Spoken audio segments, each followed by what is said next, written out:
प्रदेश के अलग अलग इलाकों से ऐसी तस्वीरें बीते दिनों से सामने आई। आपको तस्वीरें दिखाते हैं, चाहे वो सीधी की बात हो, ग्वालियर की बात हो। एक 4 तस्वीरें आपको दिखा रहे हैं। गुना, जहां टॉर्च कांड को अंजाम दिया गया, उसके साथ ही डबरा से जहां युवक का अपहरण कर कार में उसके साथ मारपीट की गई और उससे तलवा चटवाया गया। इसके साथ ही सीधी का वो पेशाब कांड जिस पर मुख्यमंत्री ने संज्ञान लिया, सख्त से सख्त कार्रवाई भी की गई। और ऐसी तस्वीरें सामने आई थी शिवपुरी से, जहां चप्पल कांड को अंजाम दिया गया था। तो प्रदेश के 4 अलग अलग इलाकों की 4 तस्वीरें आपको दिखा रहे हैं। मामले हालांकि मिलते जुलते ही हैं। चाहे इस तरह से बर्बरता की शर्मनाक तस्वीरें सामने आई हैं, टॉर्च कांड हो, चाहे गुना का, चाहे डबरा का, चाहे सीधी, चाहे शिवपुरी।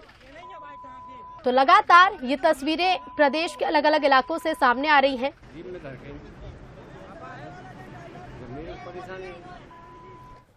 और ज्यादा बातचीत करेंगे, संवाददाता सूरज शर्मा हमारे साथ सीधे लाइव जुड़ रहे हैं। सूरज, देखिए, सरकार सख्त रवैया अपना रही है। मुख्यमंत्री भी कह चुके हैं कि ऐसे मामलों पर सख्त से सख्त कार्रवाई होगी, लेकिन उसके बावजूद भी हम देख रहे हैं तस्वीरें लगातार सामने आती जा रही है, मामले और भी ज्यादा बढ़ रहे हैं। देखिए, मध्य प्रदेश में पिछली कुछ घटनाओं का जिक्र यदि हम करें तो लगातार हम देख रहे हैं कोई फिजिकली अपराध नहीं है, बल्कि ये मानसिक अपराध किए जा रहे हैं। किस तरीके से मानसिक विकृति का जो उदाहरण है वो लगातार सामने निकलकर सामने आ रहा है। चाहे सीधी की घटना हो, या हमने कुछ दिन पहले देखा था नरवर में किस तरीके से एक दलित को चप्पल पहनाकर उसके साथ मारपीट की जा रही थी।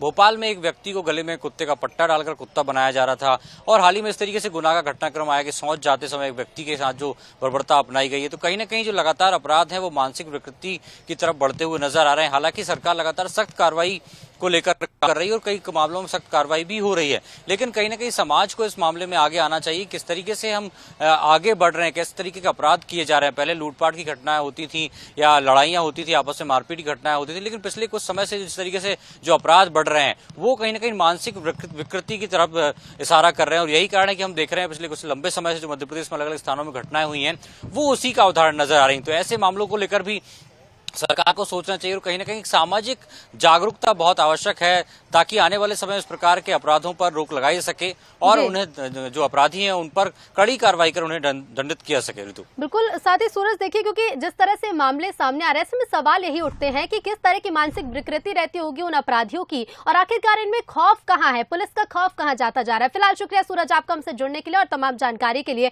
तो देखिए, मामले लगातार प्रदेश भर से सामने आ रहे हैं और सवाल यही कि कांड पर कांड आखिर कब तक, चाहे वो सीधी का पेशाब कांड हो जहां आदिवासी पर पेशाब किया गया, शिवपुरी का चप्पल कांड जहां युवक के मुंह में मल डाला गया था, डबरा का वो तलवा चाट कांड जहां युवक के पैर के तलवे चटवाए गए थे। तो वहीं गुना से तस्वीरें सामने आई टॉर्च कांड की, जहां बुजुर्ग के प्राइवेट पार्ट में टॉर्च डाल दिया गया। तो आखिर प्रदेश में कांड पर कांड कब तक बढ़ते जाएंगे, और इसी पर बंसल न्यूज के कुछ सवाल भी हैं। और ये सवाल ये है कि मध्य प्रदेश में आखिर बदमाशों में पुलिस का खौफ क्यों नहीं है। जिंदगी का फ्रस्ट्रेशन क्या लोग इस तरह से निकाल रहे हैं और इस तरह की वारदातों का अंजाम दे रहे हैं, और आखिर कब तक इस तरह की तस्वीरें लगातार सामने आती रहेंगी।